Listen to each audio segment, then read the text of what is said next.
नमस्कार, मैं आपके साथ हर्ष चौधरी। इस वक्त हम डूंगरगढ़ के अंदर है, जहां पर किसान महापंचायत चल रही है और मेरे साथ इस महापंचायत का जो आयोजन किया है, यहाँ पर किसानों को इकट्ठा किया है, सबसे मेहनत जो की है, जयवीर गोदारा जी मेरे साथ है। मैं उनसे बात करूंगा। सर, आज किसान महापंचायत और क्या कहना चाहेंगे आप सबसे पहले? महापंचायत तो हमने इसलिए की है कि हम जो दिल्ली के बॉर्डर के चारों तरफ जो हमारे किसान भाई बैठे हैं उनके समर्थन में किए कि हम भी लोग, ये लोग भी जो दूर बैठे हैं वहां से 500 किलोमीटर दूर, हम भी आपके साथ हैं। ऐसा नहीं है कि बॉर्डर के लोग बैठे हैं, 500 किलोमीटर दूर भी डूंगरगढ़ और बीकानेर के जिले के लोग भी उन किसानों के साथ हैं, उनके समर्थन में बैठे हैं। आज लगभग 80 दिन होने को चल रहे हैं और सरकार के कोई फर्क नहीं पड़ रहा कि किसान किस तरीके से बॉर्डर पर बैठे हैं, सड़कों पर बैठे हैं। और आज यहाँ पर भी है, यहाँ का जो तापमान भी देखा जा रहा है कि लगभग 35 से 40 डिग्री के आसपास है। क्या कहेंगे? कहने को तो कुछ बचा नहीं है। इस देश के प्रधानमंत्री ने तो मजाक बना रखा है। आज पार्लियामेंट में हमें तो शर्म आती है कि वो हम आंदोलन जीवी कहते हैं, जबकि इस देश का आज़ादी जो है वो आंदोलन से मिली थी। अगर वो आंदोलन जीवी है तो महात्मा गांधी को हम क्या कहेंगे, हम नेताजी सुभाष चंद्र बोस को क्या कहेंगे, हम शहीद आजम भगत सिंह को क्या कहेंगे? ये तो उन सारे शहीदों का भी अपमान है। इससे बड़ी और क्या बात होगी? देश का प्रधानमंत्री किसी भी आंदोलन का मजाक उड़ाता है, स्टूडेंट के आंदोलन का मजाक उड़ाता है, कभी व्यापारियों के आंदोलन का मजाक उड़ाता है, कभी वकीलों के आंदोलन का मजाक उड़ाता है, अब किसानों का मजाक उड़ा रहा है। इसलिए ये तो इस देश का तो प्रधानमंत्री अब खुद ही मजाक का पात्र हो चुका है। तो सर, कब तक अब इस तरीके से चलता रहेगा? कब तक? कहीं तो कुछ अंत होगा ना? नहीं, चलता रहेगा, क्या फर्क पड़ता है यार। हम जब मूंगफली बीजते हैं तो पहले एकदम बिल्कुल रेगिस्तान होता है, उसके अंदर हम पहले जुताई करते हैं, उसके बाद बीज बीजते हैं, फिर हम पानी लगाते हैं, फिर उसके बाद स्प्रे करते हैं, फिर गुडाई करते हैं, फिर उसको निकालते हैं, फिर उसकी चुगाई करते हैं, फिर हम उसकी पर्ची लेते हैं, फिर उसको मंडी में ले जाते हैं, फिर मंडी में तुलाई का इंतजार करते हैं, फिर पेमेंट का इंतजार करते हैं। तब जाके हमारे 8 महीने में तो वैसे ही हमारी फसल की पेमेंट आती है, तो हमें कोई चिंता नहीं है। मोदी जी अपने तरीके अपना ले, मोदी जी अपने तरीके कभी खालिस्तानी बना दे, कभी SYL का झगड़ा करा दे, कभी हरियाणा पंजाब का करा दे, कभी पश्चिम उत्तर प्रदेश का करा दे, कभी जाट गुज्जर का करा दे, कभी जाट राजपूत का करा दे। जिसका जो करवाना है उसको करवा दे, हम नहीं हटेंगे। आज सुबह दीप सिद्धू, जिसने 26 जनवरी पर झंडा फहराया था और उसको पकड़ने के लिए किसानों ने मांग की थी कि ये तो मोदी का है और मोदी का बंदा है, इसलिए इसको पकड़ा नहीं जा रहा है, इसको पकड़िए, हिम्मत है। तो आज उसको गिरफ्तार कर लिया गया है। नहीं, वो तो देखो, जब हमारे को मोर्चे पर, धारूहेड़ा मोर्चे पर हमें 30 किलोमीटर का मिला था टारगेट, और हमें 11 बजे उन्होंने, पुलिस ने जाने दिया। 8 बजे वो कैसे पहुंच गया? वहां पर पहुंच गया था वो 8 बजे, तो फोटो खिंचा रहा था। और वो 2 दिन पहले आके लाइव बोला है, उसकी फेसबुक से आप देख लीजिए, लाइव बोला है कि मैं 2 दिन के बाद जो है वो मैं पुलिस को सरेंडर कर दूंगा। गिरफ्तार थोड़ा ही किया है, ये तो पुलिस के साथ और बीजेपी को और सरकार को तो पता ही था, सरकार को, कि भी वो कहाँ बैठा है, किससे बात कर रहा है, कौन उसके साथी है। देश के प्रधानमंत्री के साथ जो आदमी फोटो खिंचाता है वो नॉर्मल आदमी थोड़ा ही है। हम और आप थोड़ा ही जा सकते हैं कि भाई हम प्रधानमंत्री के नजदीक पहुंच जाएंगे। वहां तो जाना ही, कोई चिड़िया पैर नहीं मार सकती, तो इंसान के साथ फोटो खिंचा रहा है, तो इसका मतलब वो तो पहले ही तय था कि उसको कब गिरफ्तार करना है, कब उसको ट्रीटमेंट देनी है, कब उसको क्या करना है, ये तो सब तय था पहले ही।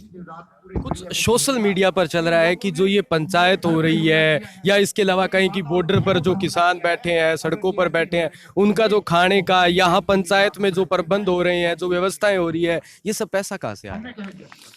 ये जो प्रोग्राम कर रहा हूँ, ये मैंने खेती करके मेरे कम से कम 1 लाख रुपए मैंने इस पंचायत में खर्च किया है, घर से किया है। 1 रुपया चंदा मैंने नहीं लिया, 1 रुपया सिंगल रुपया।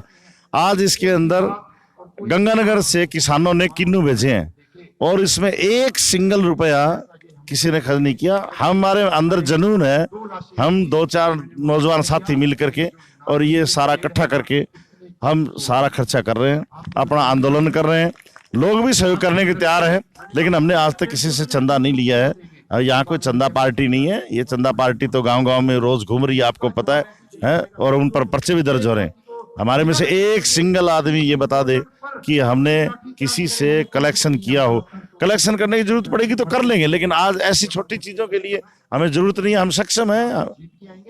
हमने देखा है कि आप इस आंदोलन के अंदर पूरे जी जान के साथ लगे हुए हैं। तो इस डूंगरगढ़ के अंदर जो आपने ये महापंचायत की है, यहाँ पर इन किसानों को इकट्ठा किया है, तो इससे पहले आपने क्या तैयारियां की थी, किस तरीके से इन लोगों को एक जगह पर इकट्ठा किया है? क्योंकि इस क्षेत्र में जो किसान है उनको एक जगह पर इकट्ठा करना काफी मुश्किल भी है। देखो बहुत मुश्किल है, और यहाँ तो दूर दूर गांव है और गांव से आने की व्यवस्था भी नहीं है। इसलिए हमने तो 3-4 दिन लगे। 4 दिन में हमने गांव में जितने थोड़े बहुत गांव में जा सकते थे, और सोशल मीडिया से आपके माध्यम से हमने लोगों को संदेश भेजे। डूंगरगढ़ में इसलिए किया है कि डूंगरगढ़ बीकानेर की एक क्रांतिकारी धरती रही है। पहले किसान आंदोलन जितने हुए वो डूंगरगढ़ से शुरू हुए थे, तो हमने विचार किया कि डूंगरगढ़ से शुरू किया जाए ताकि हमारे पूरे क्षेत्र के अंदर ये आंदोलन फैले, लोग जागरूक हो। क्योंकि ये आप यकीन नहीं करोगे, यहाँ तो सुबह एक बस गांव से 10 बजे 9 बजे चलती है और वो 2 बजे वापस चले जाती है। उसके बाद कोई साधन नहीं होता है गाँव में जाने का।